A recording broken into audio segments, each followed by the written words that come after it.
আমার গল্পের নাম রাজা ও টুনটুনির বন্ধুত্ব। এক দেশে এক রাজা ছিলেন। তিনি ছিলেন খুবই অহংকারী ও রাগী। রাজ্যের মানুষ তার ভয়ে কিছু বলতে পারত না। একদিন রাজা রাজপ্রাসাদের বাগানে হাঁটছিলেন। ঠিক তখনই একটি ছোট্ট টুনটুনি পাখি এসে মিষ্টি সুরে গান গাইতে লাগল।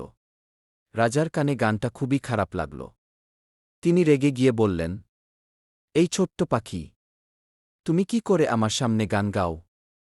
আমি তো সিংহাসনের রাজা, আমার সামনে গান গাওয়ার সাহস তোমার কিভাবে হল?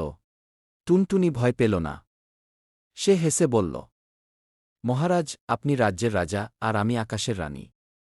আকাশে গান গাওয়া আমার কাজ। যদি আপনি সত্যিই শক্তিশালী হন তবে আমাকে ধরুন গে।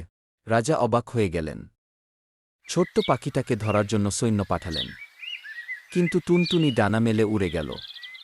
রাজা নিজের হাতেই বন্দুক নিয়ে পাখিটাকে মারতে গেলেন। টুনটুনি উড়ে গিয়ে গাছের ডালে বসে বলল, রাজামশাই, আমাকে ধরতে হলে আপনাকে আকাশে উড়তে হবে, পারবেন? রাজা রেগে গরম হয়ে গেলেন কিন্তু কিছু করতে পারলেন না। শেষে টুনটুনি মিষ্টি গলায় বলল, রাজামশাই, অহংকার ত্যাগ করুন। সবাই যার যার জায়গায় রাজা। আমি আকাশে গান গাই আর আপনি রাজ্য শাসন করেন। কেউ কারো উপরে নয়। রাজা লজ্জা পেয়ে মাথা নিচু করলেন এবং বললেন, তুমি ঠিক বলেছ, ছোট হলেও বুদ্ধি তোমার অনেক বড় গ। তারপর থেকে রাজা টুনটুনিকে খুব ভালোবাসতে লাগলেন এবং তাদের মধ্যে খুবই ভালো বন্ধুত্ব হয়ে গেল।